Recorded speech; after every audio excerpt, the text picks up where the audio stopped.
Ito yung magiging entry ng on-ramp. Dito yun, oh, sa may bakod na to, sa kanan. Ito yung magiging entry niyan. Bukas nga dito, no? Pa-counter. Eh, sayang di ko nasili. Daming mga steel girders dito. So, sarado to sa mga pabalik.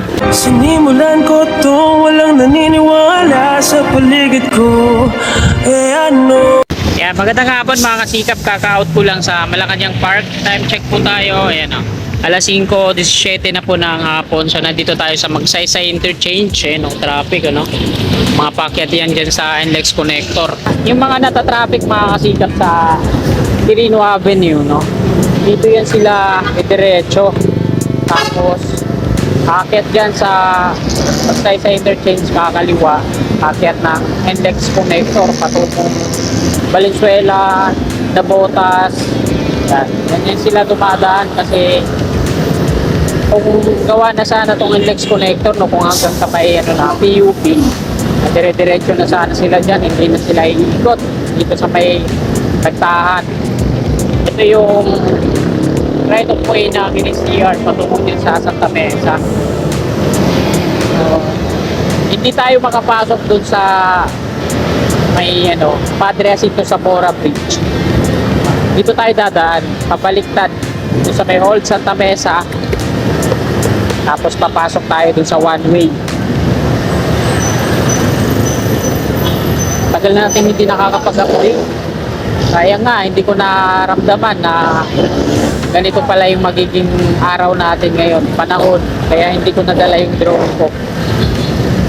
Kala ko kasi magiging maulan pa rin hanggang ngayon. Old Santa Mesa Street, kanan tayo dito.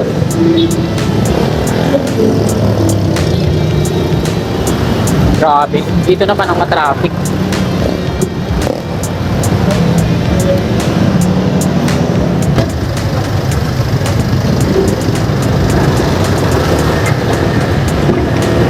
Tinantay pa natin yun, naabutin lang tayo ng siyam-siyam na Sabado, ha. Ganito yung kalalagayan dito, napaka-traffic.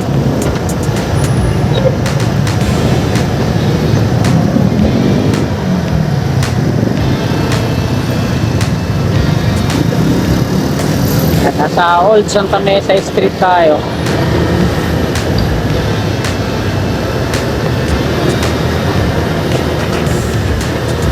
Yung mga hotel dito, mamaya pa bumalik ako dito na lang ako ka-counter, itutulak ko na lang.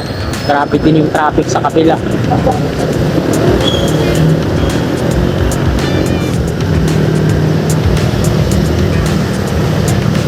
Ayan, dito mga kasikap sa location natin, ito yung magiging entry ng on-ramp. Dito yun, sa may bakod na to, sa kanan.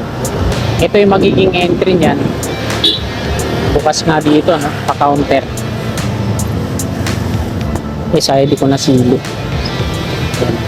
Daming mga steel girders dito. So, sarado to sa mga pabalik. One way, no? Kaya di na ako babalik mamaya.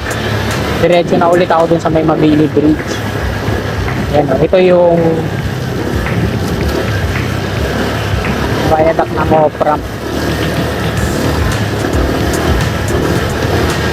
Sayang, hindi natin nadala yung drone, ano.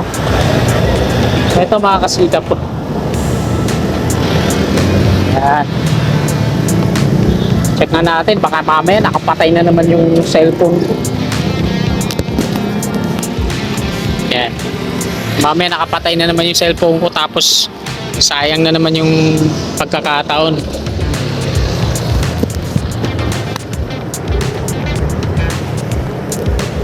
Ang dami pong mga steel girders dito. So kung kailan kaya nila ito i-install, ano? Tagal-tagal na rin to dito na tenga. Kabilaan na, hanggang dito na. Siksik na. Kaya sinarado nila to dahil sa daming mga girders dito. Nandun dito yung kalsada. Yung mga columns dito, no? Ito na lang sa kanan, yung river cage pa lang. Sa part na to, meron ng platform. Ayan, makipot na makipot dito. Meron na rin mga suporta para sa gagawin nilang platform at mayroon na river cage yung tubig din dyan. Yan, dito muna tayo pansamantagal tatambay.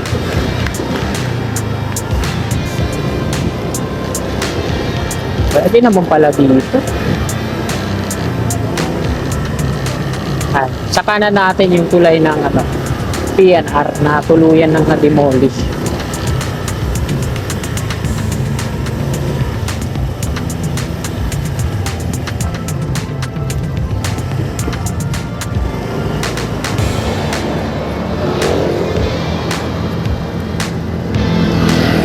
So dito muna tayo tatambay.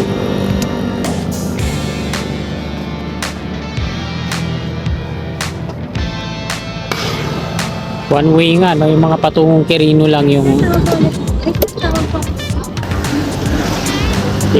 bukas. Yan, ito yung PNR bridge na tuluyan na talagang dinemolish. Ayan, no? Ito yung mga columns nyo, no? Kasi ito yung natitira dyan, no? Tungo dun sa Santa Mesa. Tawid tayo dito mga kasika.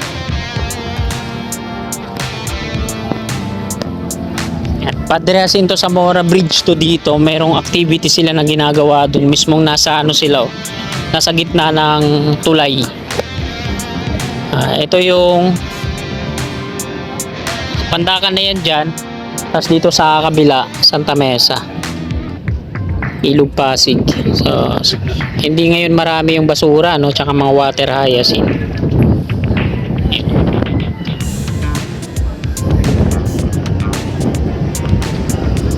So ayan lang mga kasikap, update natin ngayon, araw po ng Sabado, 15 ng Agosto tong 2026.